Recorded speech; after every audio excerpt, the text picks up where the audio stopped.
Hello students, in today's video we'll discuss about the topic state of matter.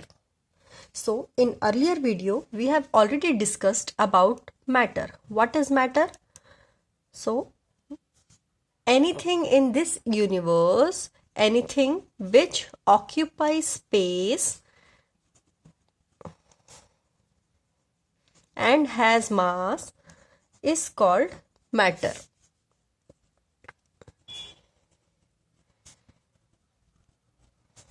Okay, so this is called matter. So now coming to the state of matter, there are three states of matter, that is solid, liquid and gas. So there are three states of matter. Let's discuss them one by one. So first we'll take up solids. In solids, the intermolecular spaces. We know that matter is made up of molecules. So in solid, all the molecules are held together tightly. They are tightly packed. There is very less space between them. So it is difficult for the molecules to move easily, freely. Whereas in liquid, the molecules are a bit far apart from each other. So there are spaces between them. So this space between the molecules are called as intermolecular space. Intermolecular space. That is the space between the molecules. Okay. Whereas in gases, the molecules are very far away from each other, therefore they can flow easily. There is large intermolecular space between the molecules of the gases. Now coming to the solids, since there is very less intermolecular space in the solids, it is very difficult to compress them. We find a bit we apply a large amount of pressure to compress the solids, right? Whereas in liquids, the intermolecular space is present between them. Okay, so liquid can be compressed to some extent, but in gases there is large amount of intermolecular spaces is present, so gases can be compressed easily. For example, we cannot compress or press a stone, right? But whereas in a balloon which is filled with gas, we can compress it very easily. Okay. Similarly, a bottle filled with liquid, we cannot compress it totally, but to some extent we can compress the bottle filled with water. So this is because of the intermolecular spaces present between the different state of matter. Now the third thing is solids have fixed definite shape and volume, right? For example, if we take the crystals of sugar, you might have seen them very closely, that they have fixed shape. Crystals of sugar have fixed shape. Any solid, this table, this book, it has fixed shape and a volume. Okay. Whereas in liquid, when liquids are poured in a certain vessel or utensil, it takes the shape of that particular container. Suppose if I pour some amount of water, in a bottle, so it takes the shape of the bottle, right? If I pour the same water into a pan, it takes the shape of the pan, right? So solids have fixed shape and volume, but liquids have fixed volume but do not have fixed shape. Okay, See how liquids have fixed volume. See, if I have kept 1 liter of water in this bottle, and it has the shape of the bottle, when I pour this water into the pan, the volume remains same. The water will be of 1 liter only, but now it has taken the shape of the pan. So this shows that liquids have fixed shape, but they do not have fixed liquid have fixed volume, but they do not have fixed shape. Okay, solids have fixed shape and as well as fixed volume. Coming to gases, gases neither have fixed shape nor volume. They take the shape of the container. They fill the empty space. See, if I give you an example. Suppose some amount of gas is filled in a room. So the molecules of the gases will cover the entire room. Okay, so they do not have fixed shape, neither they have fixed volume. But in gases, since the intermolecular space is more, they can move easily and randomly. Okay, since the gases can move easily and randomly, they apply high pressure on the wall of the container. So we can say that molecules of gases are continuously in motion. Now next, can matter changes its state? So can we change solid state into liquid state or vice versa, or liquid state into gaseous state or vice versa? So yes, solid state can be converted into liquid state and liquid state of matter can be converted into gaseous state. Let's take an example.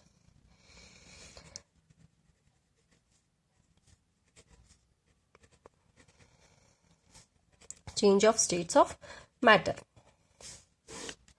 Example, you have ice. Ice is in solid form, right? So ice can be melted into liquid, that is water. Water is in liquid form, and this water, when we supply heat to the water, it evaporates and it changes to vapor. Vapor is gaseous form, right? So here we are changing the state of matter from solid to liquid, liquid to gases.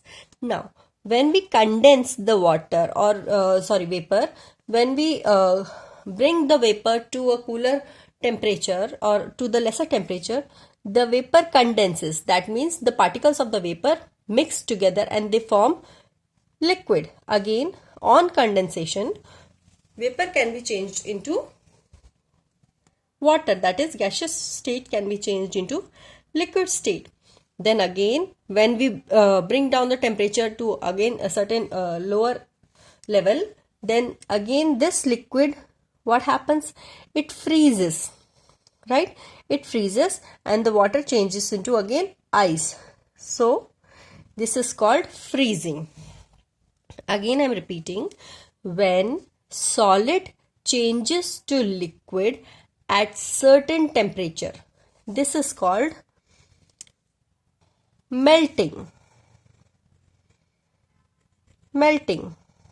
Okay, when liquid changes to vapor on a certain temperature, this is called as vaporization.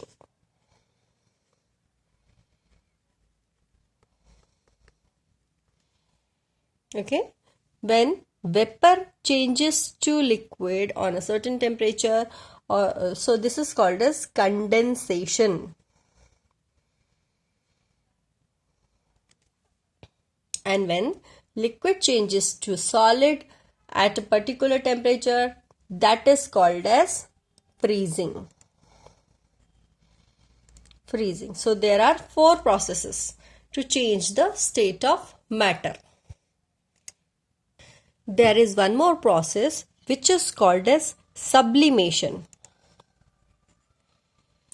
Sublimation is conversion of solids to directly gaseous state. When solid directly changes into gaseous state, this is called as sublimation. For example, camphor, kapoor. when you keep camphor for some time, after some time you see that the camphor suddenly disappears. So what happens there? The solid directly changes to gaseous state. So this is called as sublimation. One more example is naphthalene balls. You might have seen that naphthalene balls which we use to repel the insects. So this naphthalene balls, after some time they disappear. So they do not disappear. So those solid naphthalene balls slowly converts into gaseous state directly. So this is called as sublimation.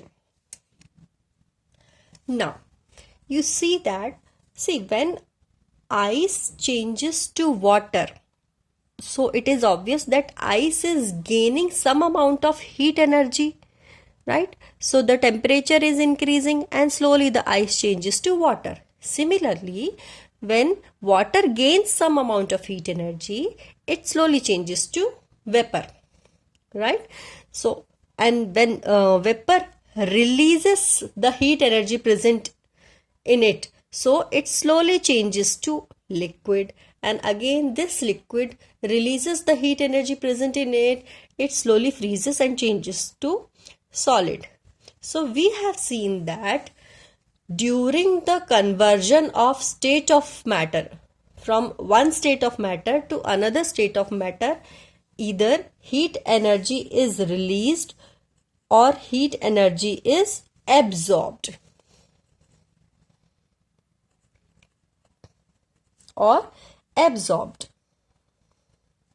So when solids changes to liquid, heat energy is it is absorbed. When water changes to vapor, again heat energy is absorbed.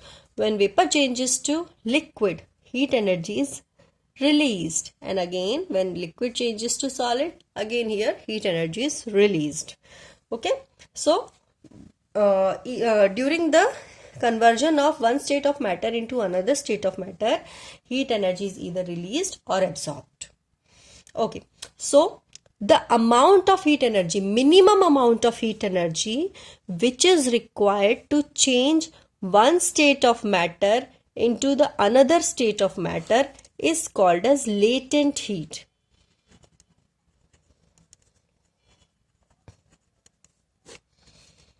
Again I am repeating, the minimum amount of heat energy which is required to convert one state of matter to other state of matter is called as latent heat. So the amount of heat required to convert 1 kg of solid into liquid at atmospheric temperature. What is atmospheric pressure? What is atmospheric pressure? The pressure which is applied by atmosphere, which is applied by the gases present in the atmosphere. See, we have already learned that the gases apply pressure, right? Because they are continuously in motion, they have large amount of space between them, so they are continuously in motion, so they apply pressure on the object. So amount of heat required to change or convert 1 kg of solid into liquid at atmospheric pressure at its melting point. Obviously when solid changes to liquid, it is called as melting. So the temperature at which solid changes to liquid is called as melting point. So amount of heat required to change 1 kg of solid into liquid at atmospheric pressure at its melting point is called as latent heat of fusion. Latent heat of fusion. This is very important. This will come in your next classes also. So again I am repeating. So see, we know that when solid changes to liquid, the solid absorbs some heat energy and it melts, right? So that heat energy, the minimum, the least amount of heat energy which is required to change 1 kg of solid into liquid at atmospheric pressure, because pressure is also there around the solid and at its melting point. This is called as latent heat of fusion. See, we have already discussed that the space present between the molecules are called as intermolecular spaces. Similarly, all the molecules attract each other towards each other. So, this force by which molecules attract each other, this is called as intermolecular force.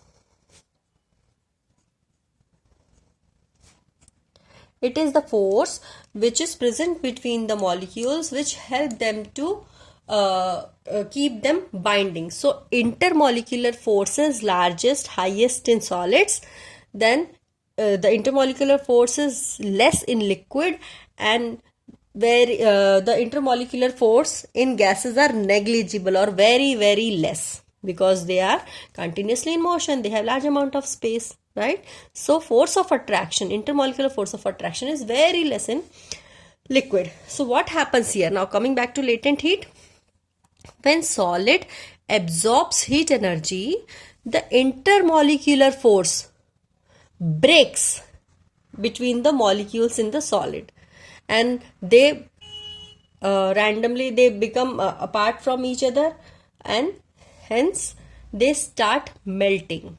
So this heat which is required to break the intermolecular force is called as latent heat of fusion in solids. So that's all for today. If you have any doubts regarding the topic, you can ask me in comment section. I'll be glad to answer them. Please subscribe to my channel RKS Simplified Learning, and also press the bell icon for upcoming videos.